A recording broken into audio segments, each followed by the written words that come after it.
Namaskaram. Now we will learn Narayanatte Namo Namo in the Ragam Behag, Talam Adi, written by Sri Annamacharya. Narayanate Namo Namo, Narayanate Namo Namo, Bhavanarada Sannuta Namo Namo, Bhavanarada Sannuta Namo Namo, Narayanate Namo Namo, Bhavanarada Sannuta Namo Namo, Narayanate Namo Namo. Murahara Nagadhara Mukunda Madhava, Murahara Nagadhara Mukunda Madhava, Garuda Gamana Pankajanabha, Garuda Gamana Pankajanabha, Murahara Nagadhara Mukunda Madhava, Garuda Gamana Pankajanabha, Murahara Nagadhara Mukunda Madhava, Garuda Gamana Pankajanabha, Parama Purusha Bhava Bandha Vimochana, Parama Purusha Bhava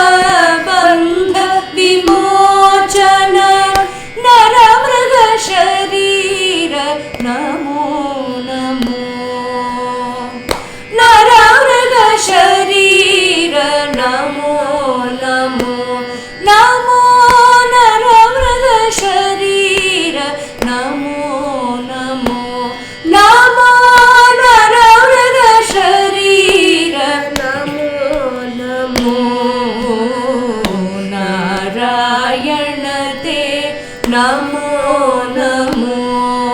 Bhavanarada Sannuta Namo Namo, Narayanate Namo Namo. Adideva Sakalagama Pujita, Adideva Sakalagama Pujita, Yadava Kula Mohana Rupa, Yadava Kula Mohana Rupa, Adideva Sakalagama Pujita, Yadava Kula Mohana Rupa, Adideva Sakalagama Pujita, Yadava Kula Mohana Rupa, Vedodhara Shri Venkatanayaka, Vedodhara Shri Venkatanayaka, Nada Priyate Namo Namo, Namo Nada Priyate Namo Namo, Namo Nada Priyate Namo Namo, Narayanate Namo Namo, Bhavanarada Sannuta Namo Namo, Narayanate Namo